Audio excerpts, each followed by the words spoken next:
നമസ്കാരം. തൃശ്ശൂരിലെ ലൂർദ് മാതാപള്ളിയിൽ സുരേഷ് ഗോപി ഇന്ന് ദർശനം നടത്തിയിരിക്കുകയാണ്. ഈ സമയത്ത് തൃശ്ശൂരിലെ ആദ്യ ഒരു കന്നി വോട്ടർ നമ്മോടൊപ്പം ചേരുകയാണ്. സുരേഷ് ഗോപി ഇവിടെ ദർശനത്തിന് വന്ന സമയത്ത് കാണാനായിട്ട് എത്തിയിരിക്കുകയാണ്.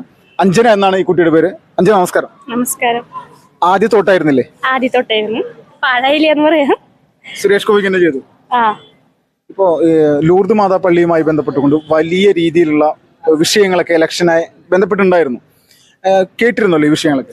കേട്ടിരുന്നു. എന്തായിരുന്നു കേട്ടത്? എന്തായിരുന്നു അത്? ചെമ്പ് വെച്ചു എന്നൊക്കെയാണ് ആൾക്കാരൊക്കെ പറഞ്ഞിട്ടുണ്ടായിരുന്നത്. പക്ഷെ സ്വർണ്ണക്കിരീടം, മാതാവിന് നൽകിയ സ്വർണ്ണക്കിരീടത്തിൽ അത് സ്വർണ്ണക്കിരീടമല്ല, ചെമ്പീരീടമാണെന്നല്ല. സ്വർണ്ണക്കിരീടത്തിൽ ചെമ്പായിരുന്നു എന്നായിരുന്നു പ്രചരണമൊക്കെ നടത്തിയിട്ടുണ്ടായിരുന്നത്. പക്ഷെ അത് പാഴായ ചെയ്തിട്ടുണ്ടായിരുന്നേ. ഇപ്പൊ ആളുടെ ഒരു ഇത് കൊണ്ട് തന്നെ ആള് ജയിച്ചു. ഇവിടെ തന്നെ മാതാവിന് കൊടുത്തത് സ്വർണ്ണക്കിരീടം തന്നെയാണെന്ന് വിജയത്തിലൂടെ മനസ്സിലായി. അതെ, വിജയത്തോടെ മനസ്സിലായി. ഇപ്പോ ഈ സുരേഷ് ഗോപി എന്ന് പറയുന്ന വ്യക്തിയെ സപ്പോർട്ട് ചെയ്യാനുള്ള പ്രധാനപ്പെട്ട കാരണങ്ങൾ എന്തൊക്കെയാണ്? ആള് ചെയ്യണ നല്ല പ്രവർത്തികള്, ആൾക്ക് നല്ലൊരു മനസ്സുണ്ട്. ആളിപ്പോ ഇവിടെ ജയിച്ചില്ലെങ്കിലും ആള് നാടിന് വേണ്ടി എല്ലാ നല്ല കാര്യങ്ങളൊക്കെ ചെയ്യുന്നുണ്ട്. അപ്പോ നല്ല പ്രവർത്തികൾ കണ്ടിട്ടാണ് എനിക്ക് ഇഷ്ടപ്പെട്ടത്. ഈ നാട്ടുകാർ ഇത്രയും വലിയൊരു ഭൂരിപക്ഷം കൊടുക്കുമെന്ന് വിചാരിച്ചിരുന്നു? ഇത്ര ഉണ്ടാവുമെന്ന് പ്രതീക്ഷിച്ചില്ല. കാരണം 2 വട്ടം നിന്നുണ്ടായിരുന്നല്ലോ. ഇത്ര ഉണ്ടാവുമെന്ന് പ്രതീക്ഷിച്ചില്ല. പക്ഷെ ഇത് വൻ ഭൂരിപക്ഷത്തോടെ തന്നെ ജയിച്ചു. അതില് നല്ല അഞ്ജനയുടെ സുഹൃത്തുക്കളൊക്കെ ഉണ്ടല്ലോ, സമപ്രായക്കാരായിട്ടുള്ള, അവര് വോട്ട് ചെയ്തിരുന്നു? അവരെ വോട്ട് ചെയ്തിരുന്നു. ഞാൻ പറയിപ്പിച്ച് വോട്ട് ചെയ്തിട്ടുണ്ടായിരുന്നു. സുരേഷ് ഗോപിക്ക് തന്നെ വോട്ട് ചെയ്യണമെന്ന് പറഞ്ഞ് ചെയ്തിട്ടുണ്ടായിരുന്നു. അഞ്ജനയെ പോലെ ഒരുപാട് ആളുകൾ ഇങ്ങനെ രാഷ്ട്രീയത്തിനുപരിയായിട്ട് സുരേഷ് ഗോപിക്ക് അല്ലെങ്കിൽ അദ്ദേഹത്തിന്റെ വിജയത്തിന് വേണ്ടി പ്രവർത്തിച്ചിട്ടുണ്ടെന്ന് വിശ്വസിക്കുന്നുണ്ടല്ലേ? പ്രവർത്തിച്ചിട്ടുണ്ട്. കുറെ പേര് കോളേജിലും കുഴപ്പമില്ല.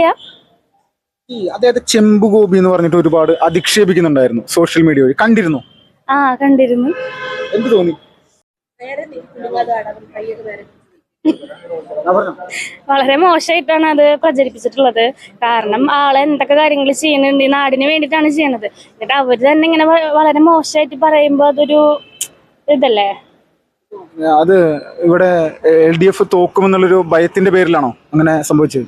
തീർച്ചയായിട്ടും അത് തന്നെയാണ്. അവർക്ക് എന്താ പറയാ, തോൽവി അവർ സമ്മതിച്ച് തന്നതിന്റെ ഒരു സൂചനയാണ് ഈ കമന്റുകളൊക്കെ പറഞ്ഞിട്ടുള്ളത്. ഇവിടുത്തെ ഇടതുപക്ഷത്തിന്റെയും കോൺഗ്രസിന്റെ ഒക്കെ സ്ഥാനാർത്ഥികളോട് ഈ ഒരു സമയത്ത് എന്താണ് പറയാനുള്ളത്? അവരിവിടെ കാണാനില്ല, ഒരാളെ പോലും ഇപ്പൊ അവിടെ കാണാനില്ല. അപ്പൊ എന്താ പറയാ, ജനങ്ങൾക്ക് പൊതുവെ, കേരളത്തിലുള്ള ജനങ്ങൾക്ക് താമര ചിഹ്നത്തിന് വോട്ട് ചെയ്യാനായിട്ട് വലിയൊരു മടിയൊക്കെ ഉണ്ടായിരുന്നു. വോട്ടിംഗ് ശതമാനമൊക്കെ വളരെ കുറവായിരുന്നു. ഈ തവണ അത് മാറിയിട്ടുണ്ട്. അതിന്റെ കാരണങ്ങൾ എന്താവാനുള്ള സാധ്യത അറിയോ? അത് സുരേഷ് ഗോപി എന്ന് പറഞ്ഞ വ്യക്തി ആളൊരു നല്ല മനുഷ്യനാണ്.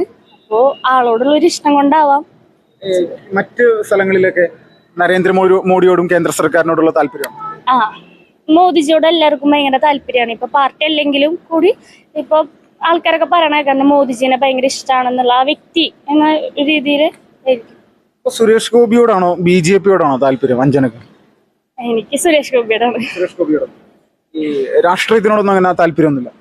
താല്പര്യമുണ്ട്. BJP സപ്പോർട്ടറാണ്. എന്നാലും സുരേഷ് ഗോപി ചെയ്യുന്ന പ്രവർത്തനങ്ങളാണ് കൂടുതൽ താല്പര്യം, ഇഷ്ടം.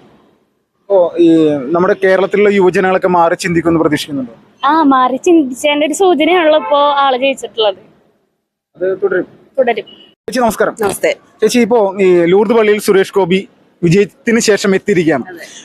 വിജയിക്കുന്നതിന് മുന്നേ അല്ലെങ്കിൽ ഇലക്ഷൻ നടക്കുന്ന സമയത്ത് ഒരുപാട് അധിക്ഷേപിക്കപ്പെട്ടു. ഈ പള്ളിയുടെ പേരിലൊക്കെ അദ്ദേഹത്തെ പല കാര്യങ്ങളും നുണ പറഞ്ഞ് പ്രചരിപ്പിച്ചിരുന്നു. എന്താണ് ഈ സമയത്ത് പറയാനുള്ളത്?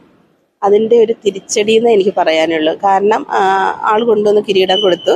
പിന്നെ പുറത്തു നിന്ന് കുറച്ച് ആൾക്കാർ വന്ന്, അത് മറ്റുള്ള പാർട്ടിക്കാരാണെന്നുള്ള എല്ലാവർക്കും അറിയാം. ഇവിടുത്തെ ഇവിടുത്തെ എന്താ പറയുന്ന അച്ഛനോ അതിരൂപതയ്ക്കൊന്നും യാതൊരു പങ്കുമില്ല.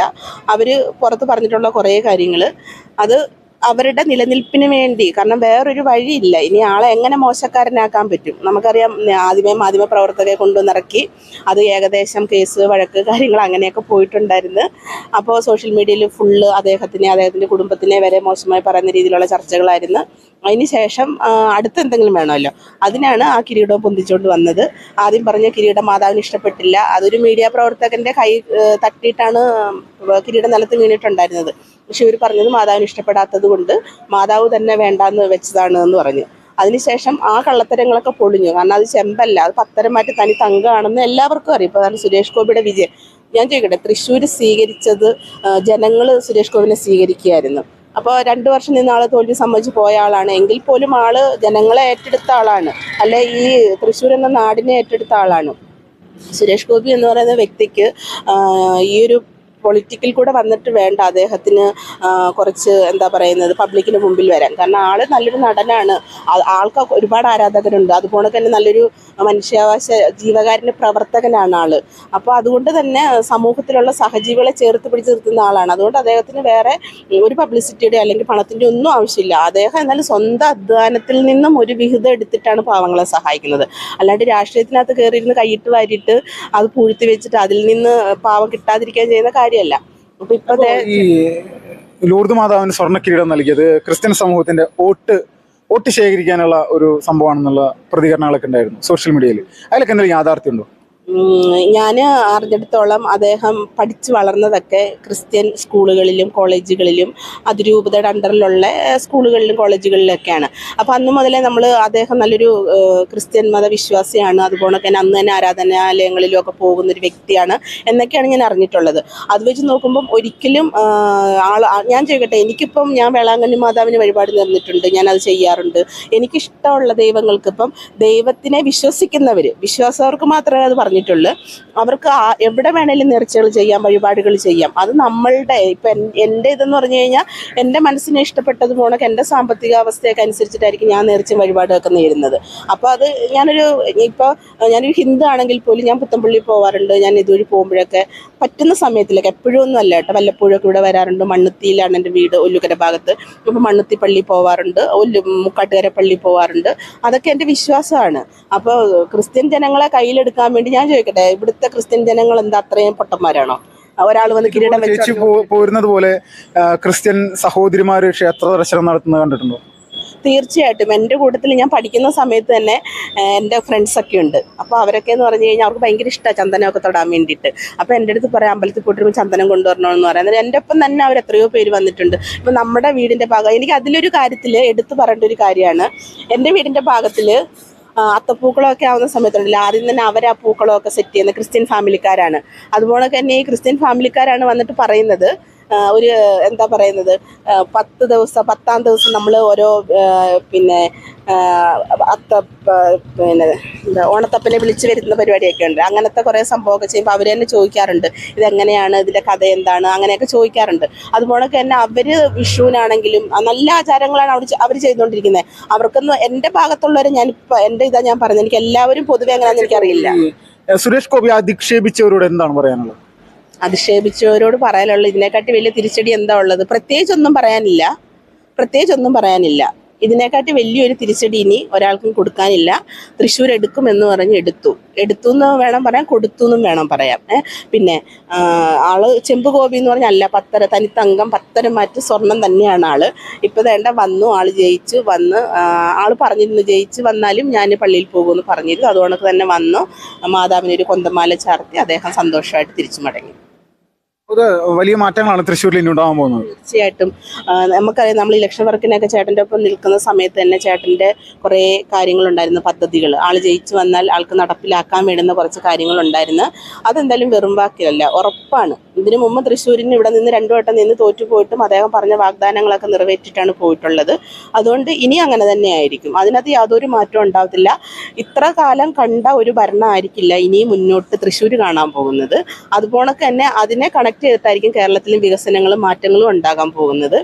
എനിക്ക് പറയാനുള്ളത്, മറ്റ് രാഷ്ട്രീയ നേതാക്കളും മറ്റു രാഷ്ട്രീയ പാർട്ടിക്കാരും എന്താണ് വികസനം എന്നുള്ളത് SGനെ നോക്കി പഠിക്കണം. ഇനി അതിനുള്ള അവസരമാണ് അവർക്ക് കൊടുക്കാൻ പോകുന്നത്. ലൂർദ് മാതാവിന്റെ അനുഗ്രഹം സുരേഷ് ഗോപിക്ക് കൃത്യമായിട്ടുണ്ട് എന്ന് തന്നെ കേരളത്തിലെ ജനങ്ങൾ വിശ്വസിക്കുന്നു. തീർച്ചയായിട്ടും. അത് നമുക്കിപ്പോൾ എടുത്തു പറയേണ്ട കാര്യമില്ലല്ലോ. കാരണം എന്തൊക്കെ വിവാദങ്ങളായിരുന്നു. അവരെ ഇപ്പോഴും കഴിഞ്ഞ ദിവസം കണ്ടില്ല, അത്രയും തിരക്കിനിടയിലും ആൾ കണ്ണൂരിൽ നിന്ന് ഓടി വന്നിട്ട് പെട്ടെന്ന് പോയിട്ട് ബിഷപ്പിന്റെ പിറന്നാളായിരുന്നു, അത് ആഘോഷ പരിപാടികളിൽ പങ്കെടുക്കാൻ വേണ്ടിയിട്ടാണ് ആൾ പോയിട്ടുണ്ടായിരുന്നത്. അപ്പോൾ അത്രയും നെഞ്ചിലേറ്റി കഴിഞ്ഞു. തൃശ്ശൂർ ജനങ്ങളാണെങ്കിലും ക്രിസ്ത്യൻ സമുദായമാണെങ്കിലും ന്യൂനപക്ഷം എന്ന് പറയുന്ന എല്ലാവരും അദ്ദേഹത്തിനെ നെഞ്ചിലേറ്റി കഴിഞ്ഞതാണ്. ഇനി അതിനകത്തൊരു മാറ്റമൊന്നുമില്ല. വലിയ പ്രതീക്ഷകളാണ് തൃശ്ശൂരിനല്ലേ? തീർച്ചയായിട്ടും ഒരുപാട് പ്രതീക്ഷകളാണ്. തൃശ്ശൂരിലെ ലൂർദ് മാതാ പള്ളിയിൽ സുരേഷ് ഗോപി ദർശനത്തിന് എത്തിയ സമയത്ത് നിരവധി ആരാധകരും അതോടൊപ്പം തന്നെ വിശ്വാസികളുമാണ് ഇവിടെ അദ്ദേഹത്തെ കാണാൻ വന്നത്.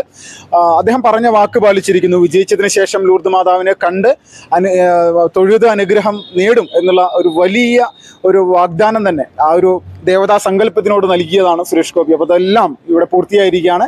ഇനി വരും ദിവസങ്ങളിൽ തൃശ്ശൂരിൽ വലിയൊരു മാറ്റങ്ങൾക്ക് തുടക്കം കുറിക്കുമെന്നുള്ള രീതിയിലേക്കുള്ള പ്രചരണ പ്രവർത്തനങ്ങൾ അദ്ദേഹം ആരംഭിച്ചു എന്നുള്ളതിൽ യാതൊരു തർക്കമില്ല. തൃശ്ശൂരിൽ ലൂർദ് മാതാ പള്ളിയിൽ നിന്നും വിപിൻ ലാൽ, ഫാസ്റ്റ് റിപ്പോർട്ട്സ്.